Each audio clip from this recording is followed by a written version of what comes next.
કાપોદ્રામાં branded કંપનીના નામે duplicate leap બામ ક્રીમનું વેચાણ કરતા 2 વેપારીની પોલીસે ધરપકડ કરી।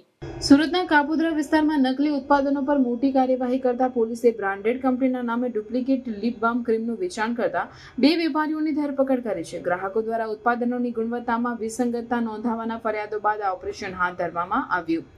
જેમિલ ભરોડિયા અને કેનિલ જસોદિયા તરીકે ઓળખાયેલા વ્યક્તિઓ નકલી કોસ્મેટિક્સ જેમાં લિપ બામ ક્રીમનો સમાવેશ થાય છે જે જાણીતી બ્રાન્ડ્સની જેમ પેકેજ કરવામાં આવ્યા હતા વેચાણ કરતા હતા। પોલીસે આ નકલી ઉત્પાદનોનો મોટો જથ્થો જપ્ત કર્યો છે જે મૂળ બ્રાન્ડેડ વસ્તુઓના ભાવમાં વેચવામાં આવી રહ્યા હતા।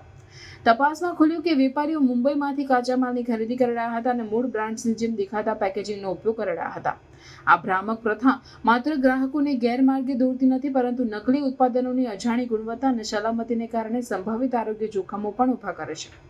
અધિકારીઓએ ગ્રાહકોને સાવચેત રહેવા અને શંકાસ્પદ ઉત્પાદનોની જાણ પોલીસને કરવા અપીલ કરી છે। નકલી માલના ઉત્પાદન અને વિતરણમાં સંકળાયેલ લોકો સામે કડક કાર્યવાહી કરવામાં આવશે અને ગ્રાહક સુરક્ષા અને બ્રાન્ડની અખંડિતતાને મહત્વ આપશે।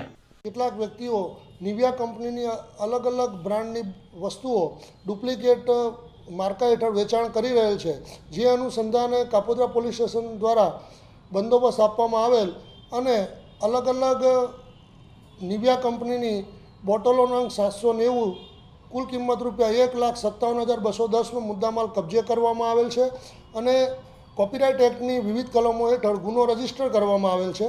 આ ગુના અન્વયે કાયદેસરની ધરપકડ કરવામાં આવેલ છે।